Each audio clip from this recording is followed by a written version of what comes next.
Hello, everyone. Welcome to, we're going to call this episode 2.5, a bonus episode of the Avalanche Ink podcast from the Denver Post. My name is Corey Masisak. I'm the Avalanche beat writer for the Post. This is sort of a bonus episode this week. We didn't have one for a week because of some logistical issues with me being on the road. And it's a good time of year for just to talk about different types of hockey. So you're going to hear from Ryan Lambert, who covers college hockey and the NHL for elite prospects, but I definitely consider him one of the sort of authorities on college hockey. And he's going to talk about, Denver University. He's going to talk about Colorado College, kind of the field at large, a little bit of NHL talk. And then you're going to hear from Evan Rawal from Colorado Hockey Now, who, if you follow him on Twitter, he's kind of the authority on Nikolai Kovalenko, who's kind of this interesting wild card player who has just shown up in Denver and is going to join the Avalanche soon. So we talked about him a little bit and how the Avs have played recently, kind of where they stack up as we head down the stretch run here. So, thanks for listening and enjoy a couple of interviews for our bonus podcast for the week, the Avalanche Ink podcast for the Denver Post.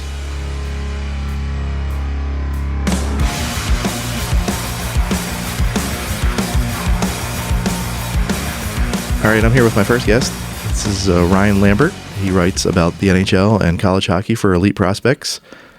And one of my favorite college hockey games I've ever been to was BC and Wisconsin in 2019 with several NHL players. And the guy sitting next to me at that game was Ryan Lambert. Ryan, how are you? I'm chilling, man. How about you? I'm doing well. It's a good time for college hockey talk.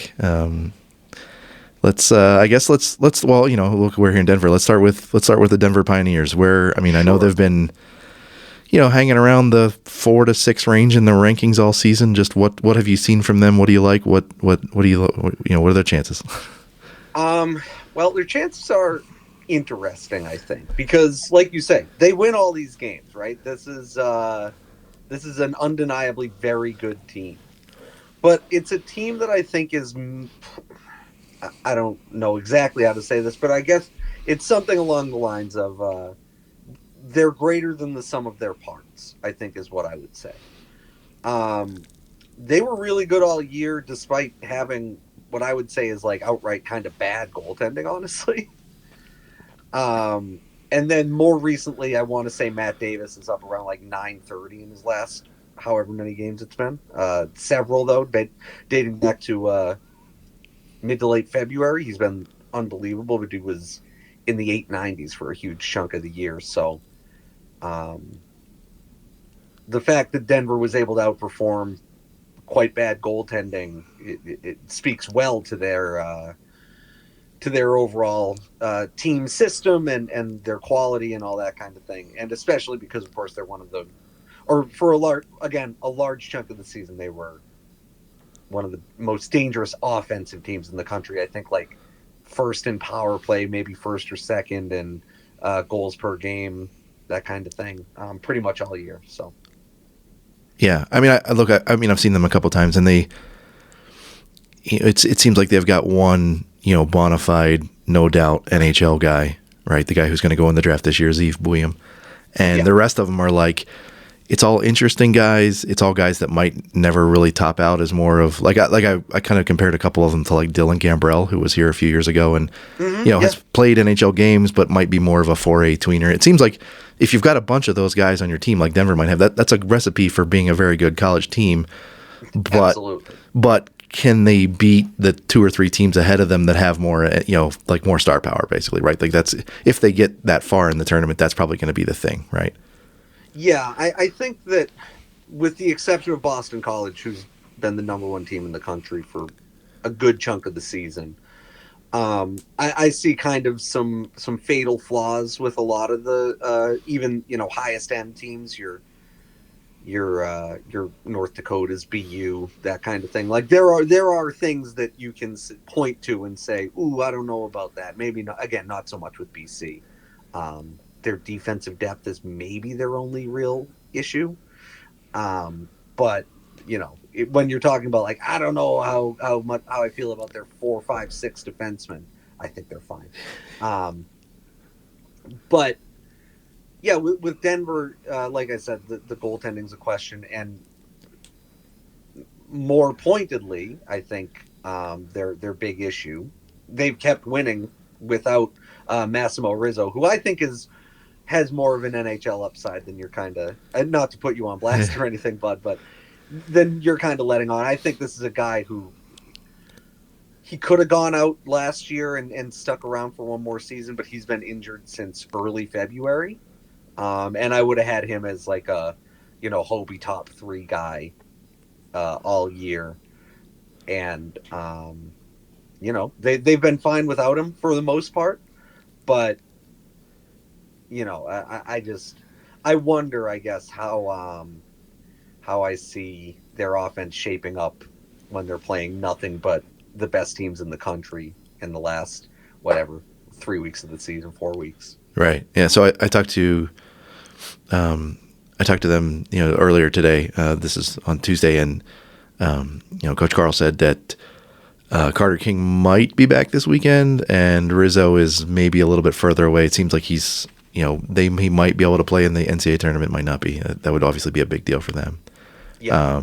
Just one guy, obviously in particular with Denver, because this is an Avalanche podcast as well. Just what are you have you seen from Sean Behrens, and what do you think of him? It seems like he's turned into a pretty good college player, but we're not really sure exactly where he's going to fit moving forward.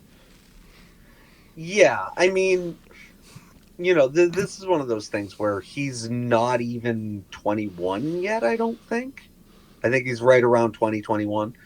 And he's been in college for 3 years. He's been a very good, I don't even want to necessarily say two-way defenseman, because that kind of implies like, oh, he's going to provide a lot of offense for you in addition to being good defensively. I see him mostly as like a, bottom of your lineup kind of a defenseman, but he's a very solid bottom of your lineup defenseman is what I would say. Yeah, he was in the 2021 draft, so he can't be more than 21, 22 years old. Yeah. So yeah, he's a very, very, very good college player. And the thing I always tell people is the guys who are looking to translate into your like top of the lineup college guy or NHL guys, these guys put up insane numbers in college. You think about what like Cale Makar does, right? And he put up ridiculous numbers. And Behrens just puts up like quite good numbers on a team that again scores a lot of goals. And so I would kind of temper my expectations for him to be chipping in a lot offensively for my team, and therefore not really expecting him to be a top of the lineup guy. And also the fact that he's kind of undersized. He's under 6 feet tall, certainly. Yeah. That's not, NHL teams want defensemen that are bigger than that, unless they can score a lot, which again he doesn't really. So. Right. Yeah. I do think one of the interesting things with him moving forward is going to be like whether he comes back for his senior year or if he goes to the Colorado Eagles next year. Just it's been a good pairing with him and Zeev, but like I've watched them a couple times. Like Zeev has the puck all the time, and I think it'll probably be good for his development to not play. Like it's great for the Denver Pioneers right now for them. It's one of the best pairings in college hockey, but for his personal development moving forward, he's going to want to play with somebody else who lets him have the puck a little bit more. Yeah, but that is the thing too, right? Is like if you're a junior in college and you're deferring to a freshman as the kind of puck moving guy, and a 17-year-old freshman should be said. Right. I just kind of look at that and I say like, oh, there's a reason he's not the guy carrying the puck. You know what I mean? And Bouillam's, he's so good. Right. Oh my God, he's awesome. But there is just like that the context clues that you have to pick up about how teams use their players and that kind of thing when it comes to how that'll translate to the next level. Yeah, for sure. Okay, let's shift to the other team in the area here, Colorado College. Sure. They've been kind of a pretty good story this year, I would think, right? Like this is Chris Mayette's third year, and they've improved a lot. It's a big step forward. It looks like they're right on the edge, though, for the NCAA tournament. What do you think that sort of their chances are, and what do they need to be rooting for this weekend? Well, their chances aren't great. I just pulled up the pairwise probability matrix from College Hockey News, which is like an indispensable resource for me at this time of year. Yep. And they are at 49%, and obviously they've been eliminated from the NCHC tournament. So, things are very much not in their hands. And in fact, I would say things would have to go kind of quite badly for some other programs. UMass and Western Michigan are the two teams directly ahead of them. And so what they're really rooting for is like no upsets, chalk wins. Because the way it works is in college hockey, for those who don't know, every conference gets an automatic qualifier for the tournament. The team that wins your conference championship postseason title makes the tournament. And right now, it looks like there are 3 one-bid conferences: the ECAC and Atlantic Hockey in the East, and the CCHA in the West. And Quinnipiac, reigning national champions, they're locked into the tournament no matter what, but they're an ECAC team, and they're, I would say, the heavy favorites to win that tournament. And if they do, that's great news, because it means a lower team doesn't come in and get an automatic qualifier that Quinnipiac would otherwise kind of not use, basically. Does that make sense? Yep, for definitely sure. Okay. But if there's even a single upset in any conference tournament, like, a team that isn't locked in right now wins it, then that's a huge problem. So, like, Atlantic Hockey and the CCHA, doesn't matter. Whoever wins that, they're going to be the 15 or 16 seed in all likelihood. But St. Lawrence and Dartmouth are still alive in the ECAC. And and if either of them win, that would knock out Colorado College. I'm trying to think if there's anybody else. Cornell is the other one. Cornell doesn't have a path to an at-large bid, but if it wins the ECAC tournament, that takes Colorado College's spot off the board. And I think the same is true of St. Cloud. Right. I was going to say that's the big one, right? Like, well, at least here locally, it's like Colorado College is sitting there and they've got to root for Denver this weekend, because they really, if St. Cloud wins that game on Friday night, even that could probably knock Colorado College out, right? Maybe.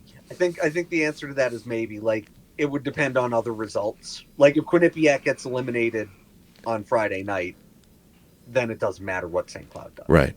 Like, it only matters for St. Cloud. So basically what I guess I'm saying is CC fans should be watching the ECAC tournament and really hoping Quinnipiac cruises.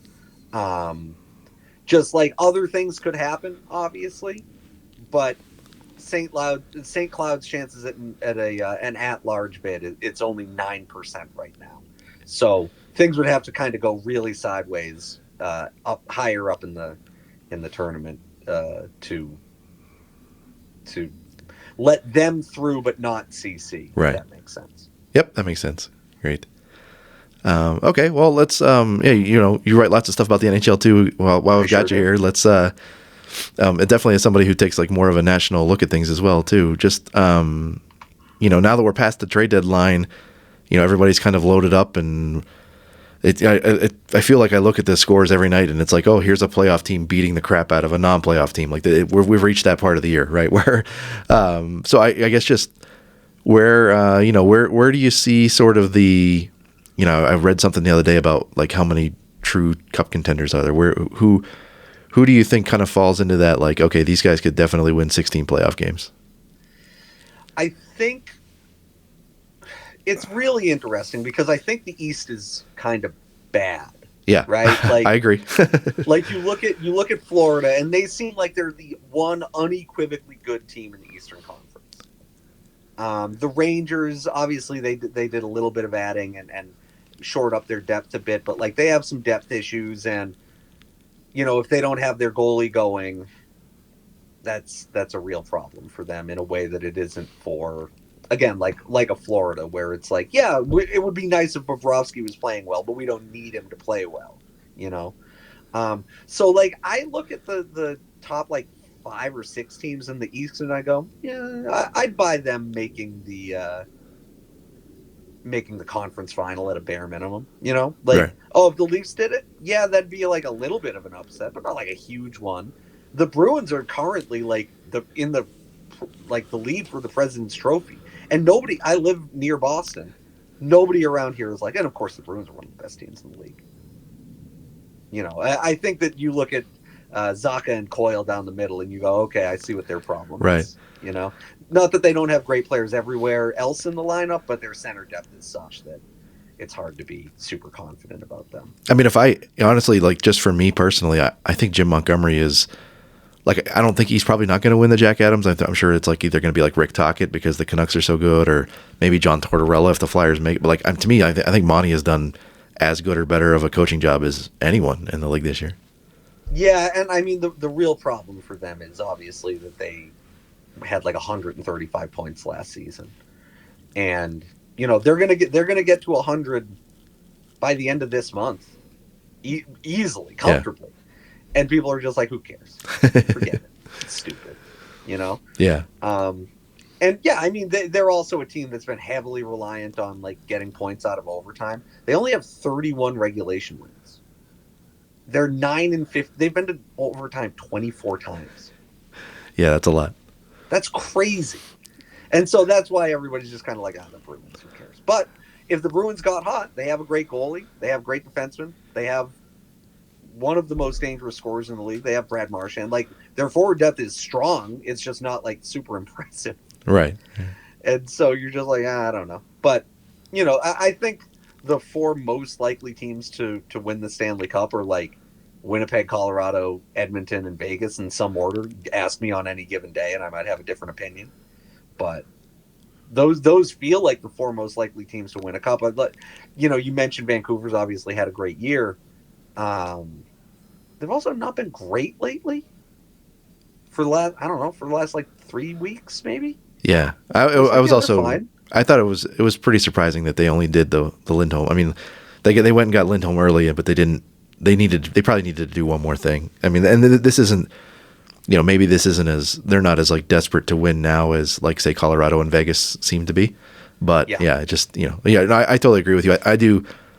I mean, I'm a little bit biased by the fact that I've seen Florida just kick the crap out of Colorado twice this year. Like that's the one team that they just have not been able to handle. Yeah. And so like they look like a juggernaut from the East. But the rest of it's like, we'll see what Carolina has now that they've got a couple new guys. But yeah, like you said, I think the top of the West is pretty stout, and it's going to be pretty crazy coming down. Those first 2 rounds of the playoffs could be pretty wild. Yeah, I think the team that I think is maybe the smartest here is Vegas, because they're like we'll just settle for a wild card. Like it's not like the Blues are going to catch them or the Wild or whatever, and they're like, okay, we'll just sit back. We'll take whoever finishes, like, not that you want to play like Connor Hellebuck in the playoffs or whatever, but I'd rather take my chances than have to face the Oilers in the first round, Yeah, they're definitely like the swing team in the West. Like if they end up as let's say the first wild card and they get the winner of the Central, that foursome is just going to be crazy. Like it's literally 2 of the best teams in the league are going to be out before we even get out of the first round. Yeah, no, it's very interesting because, I think Carolina's doing this too, where they're just kind of like, let's throttle it back a little bit. Let's just really make sure we get whoever is the 3 seed in the Metro, as opposed to finishing first and maybe getting Tampa, Right. And I think anybody, you kind of can't do it in the Central. But I think anybody in the Pacific would be wise to just try to get out of that first round matchup with the Oilers. Like the Central's just so close that what can you really plan for in the playoffs? Right, for sure. Yeah. I just saw Edmonton for the first time the other night. That was one of the best regular season NHL games I've ever seen. And yeah, they're good. As I was talking to Nathan McKinnon after the game, and he was like, we weren't really sure how good they were, and they're really good, as it turns out. It was just the way he said it was really funny. But yeah, no, it's one of those things where like oh yeah, sure, I've heard about how good X team is, all year. And then you see them live and you're like, oh, okay, now I get it. Now I totally get it. No problem. I think the West is like where it's at for like, if a Western team doesn't win the Stanley Cup, I think you just go, well, it's also random. That's the only reason. Like you couldn't make an argument that like anybody but Florida is like, well, clearly, the better team won or whatever. Right. Yeah, for sure. Injuries also, you got to account for all the injuries that will no doubt happen as the playoffs go on. Everybody's playing with a broken leg. Right. Or, just like the 135-point team just randomly loses in the first round and chaos reigns after that. So. Yep. All right, Ryan. I really appreciate doing this. No problem at all. Thanks. And, if Boston does end up in the finals, then maybe I'll see you in June. Maybe. Yeah. Take a lot of doing. To get Yeah. Sure. All right. Thanks, Ryan. Yep. Have a good one. Okay, our next guest here on the Avalanche Ink podcast is Evan Rawal of Colorado Hockey Now. Evan, how are you? I'm doing good. How are you? I'm doing well. We haven't seen each other in a while. It's been weird. I know. You're out in Canada driving everywhere. Yeah, put a lot of miles on that rental car. It was a good trip. Nice. So I'm having Evan on today. Any day is a good day to have Evan on, but he is the Nikolai Kovalenko whisperer, and so you can read many things about Kovalenko on Colorado Hockey Now. But Evan recently wrote a kind of a big, breakdown of his game and what you can expect of him. So let's start with that, Evan. What should we expect of Nikolai Kovalenko now that he's in North America? Well, I think you should expect a guy who plays with a lot of attitude. He's very much an emotional player. He plays, he's balls to the wall pretty much at all times. So it's going to be interesting to see how he adjusts to North America because he runs around a lot in Russia, and I think that was one of the things people mentioned is like, oh man, this guy might have to stand up for himself in North America. But I don't think he's going to have a problem with that. He's not really afraid of anyone. And then on top of that, he's got some skill to go with it. He can really pass the puck around and sees the ice really well. So I'm really excited to see how he handles North America. I think Jared's going to like him a lot. He's an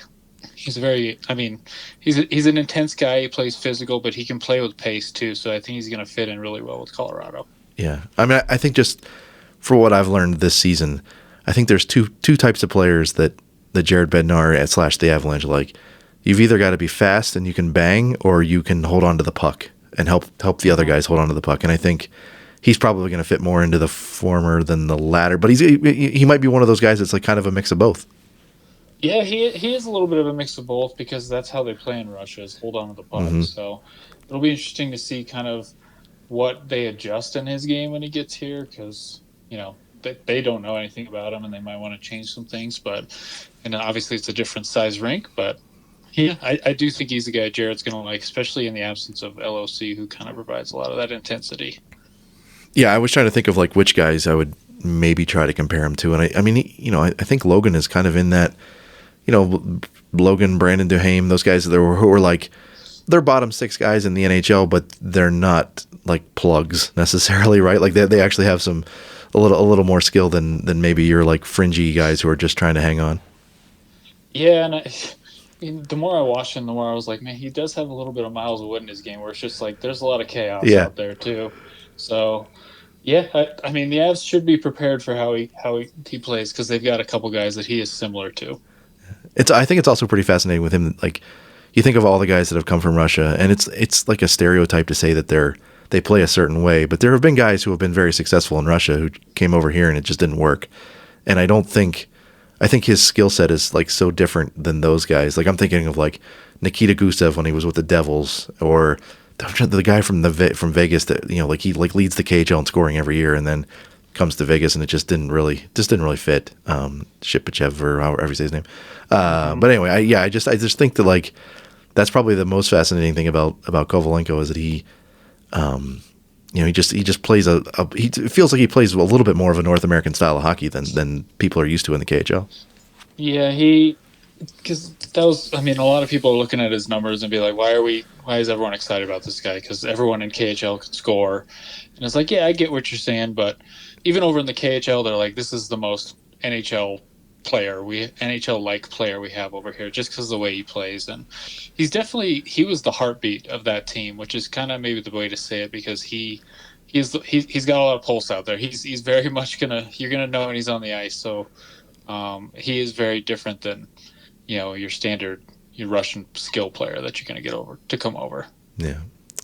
So I mean, I know there's been some, I don't know what you would call chatter, or just like bits of information about whether he might still be injured, he might be okay. Where do you think we're probably gonna find that out in the next couple of days, right? Like if he's actually ready to practice and when he might be able to play. Yeah, it sounds like he kind of might have sprained his knee, is what his dad was describing it as. So doesn't sound very serious, but I mean, he's, if you do the internet sleuthing, he seems to be walking around just fine. So it doesn't seem very bad. So I took my kid to family sports today. Nobody was skating, so he's not on the ice there or anything today. So we'll find out on Thursday whenever they get back into town. I saw the picture from him at DIA.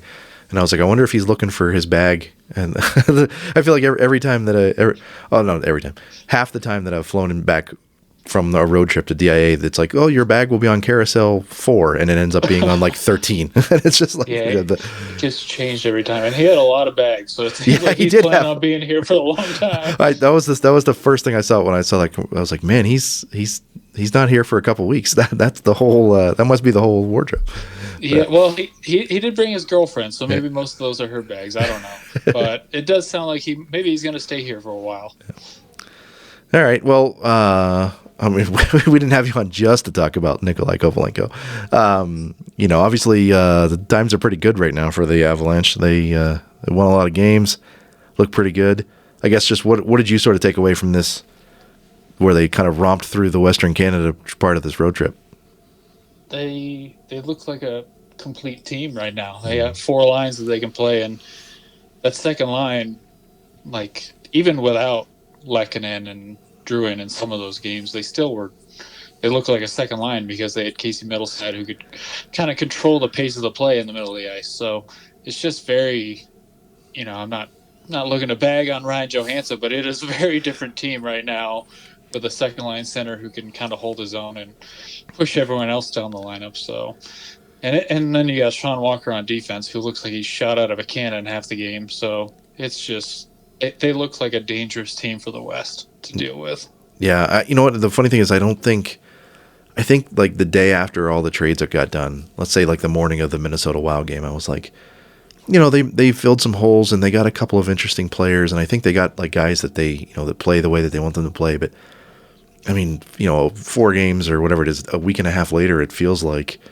maybe Dallas and Vancouver and even Edmonton, maybe they didn't do enough to keep pace, just because it's just weird. Like, I mean, I've covered other teams before, that like one team in particular that brought in 4 guys at the deadline, and it's pretty rare to bring in 4 guys and have them all fit this fast, this well. I know, and it's what they did 2 years ago, yeah. And it's the pro scouting staff doing their job of finding guys that can play the way the Avalanche want to play. And even like Brandon Duhaime, I think I had kind of thought he was kind of an afterthought to me after the trade deadline. I was like, oh, this guy, he's probably going to be a healthy scratch, if all guys are healthy in the playoffs. And now it's just like, okay, well, he's got some skill. He seems like a pretty decent penalty killer too, and he can skate for his size. So who knows? It seems like just a perfect fit for every one of these guys going forward. Yeah. I honestly I think Sean Walker is probably, he has instantly become one of the most fascinating players in the NHL. I'm sure there are people in Philadelphia and maybe even in LA too who are like, guys, we knew this, but it's just the different stage. And I've seen some people say, well, maybe Philadelphia was holding him back. You look at some of those like different stats, and I talked to a couple people who cover the Flyers, and I don't think that was the case. I think they definitely miss him right now for sure. Their defense is a mess since the trade, he just seems like a guy that's like kind of primed for like, hey, everyone's gonna be, all the national people are gonna be talking about him, halfway through the playoffs. Is like, hey, this is like a hidden gem guy who's like really turned it on. And if you're Sean Walker, you're probably like, oh man, I got traded to the perfect team Right. right as I'm looking to sign a new contract, because he's picture perfect for this system and how they want to play. And the thing about that is the players got to be, sometimes they can be apprehensive joining new teams. Like, no, this guy is just like balls to the wall at all times. Like, he knows what type of player he is, and he's clearly got the green light from the coaching staff. And I've kind of been, amazed by him. I knew he was a fast skater, but I didn't know he was this fast. Yeah, honestly, that one shift they had where he scored the second goal, we watched it a bunch of times, but like, one of the biggest takeaways from that was like, that looked like a shift that the McKinnon line with Makar and Taves would have done. Like, the stuff that happened in that 30 seconds. Like, yeah, like that's what those five guys do. And people talk about them as like playing a different sport or whatever, but like, it's probably like if I'm like a pro scout from one of the other teams, I'm like, they got another line that can do that now too. That seems like they could be pretty dangerous. I know not to go down like a whole thing here, but Jonathan Drouin's like entire growth this season has just been insane to watch, because he's almost turned into like another Arturi Lehkonen with his puck hound. Like, he's just a puck hound out there. Yeah. I don't know how else to describe it. And it's 9 months ago, I would have just been like, nah, you're crazy. That's not going to happen. You got him on one line, and then Sean Walker. Like, if that's your third pairing defenseman, they can just slide into the slot like that, just like at a moment's notice, then other teams have got to be, what are we doing here? How do we stop this? Yeah. So what's give me like one or two things, like if this doesn't go right, like if, whatever. I mean, the playoffs are crazy every year. The Bruins can finish with a million points and lose in the first round, but like, what, even after the additions and after they've looked so good for the past 4 or 5 games, what are still like maybe one or two things where it's like, well, if Dallas got them in the second round or Vegas got them in the first round, what do you think it would actually be? It's always going to come down to goaltending. Like, Georgiev, I think, has been, especially since the All-Star break, he's been so much better. And I don't think it's a coincidence that it comes with Annunen taking some starts here to give him a rest. But that's going to be the big thing. And then obviously injuries. Like, the Avs are healthy right now. That game, last game, was 12 guys that were, we haven't seen together at once. But one injury, and then you're kind of like, okay, who goes here, who goes there, things like that. So I think they match up as good as anyone with any of these teams in the West right now. But it's a 7-game series for a reason, and all those other teams did add some guys, and it's 6 really good teams, I would say, in the Western Conference that anyone could beat anyone. Yeah, and like if it continues the way it's going, I mean, if Vegas ends up in that wild card spot and they kind of shift over to the Central, that's two of the best teams in the NHL are going to be out in the first round, and another one before we even get to the second half of the playoffs. So. I know, my whole thing with Vegas is like, nobody wants to play Vegas, but then you look at their record since the start of the year, like, is it really that nobody wants to play Vegas? I don't know. Like, what type of team are they? Right. We just don't know. And then they get hurtled back at some point, and everyone assumes Mark Stone will come back in the playoffs, but we don't know. So it's just, I don't know what to make of that team at all. Yeah, they're definitely the kind of the fun wild card. One more thing before we let you go. Well, two things. First thing, game 1 of the playoffs. Where is Nikolai Kovalenko? Oh boy, that is I'm gonna guess healthy scratch first game. Okay. I think he's gonna get in. I think they're gonna. They played everyone during that 2022 run, and I think they're gonna need everyone, but. I think Jared would probably default to some veterans that first game. Yeah, I think that makes sense. And the second thing, I've tried to do this with all of my other guests. But you're being a local person, this is different. So I basically I asked if Avalanche fans come to your town, like what where should they go or what should they eat or whatever. But give me your. Give me one of your like local spots that I haven't eaten at yet that you think is just like a place that people should check out here. Oh, geez. Well, I'm like an old domesticated man now, so I don't really go out anymore. I'm gonna say, and I think I talked about this place the other day when we were talking about barbecue by the rink. But there's Jabo's Barbecue off Arapahoe Road. Okay. It is incredible, just Southern barbecue, and those guys are great. You gotta pay with cash, if I remember correctly. You gotta have cash. but that's when you know it's good, in my opinion. So those guys are great. Be prepared to take a nap afterwards if you go there. Yeah, that's right. You did mention that place, and I did put it. I did put it on a list. I have a very long list of places that I still haven't been to yet. So, yeah, it's great. All right, Evan. Like I said, Evan Rawal from Colorado Hockey Now. After you've subscribed to the Denver Post, you should definitely subscribe to Colorado Hockey Now too. Evan does great work, and like I said, the story that he wrote on Nikolai Kovalenko is pretty much required reading right around this time of year. So. Yeah, and I watched KHL hockey for the last year and a half, so yeah. it worked out, I guess. So yeah. All right. Thanks again for doing this, Evan. Really appreciate it. Thanks. Yep, see you on I guess probably on Thursday. Yeah, see you in a couple days.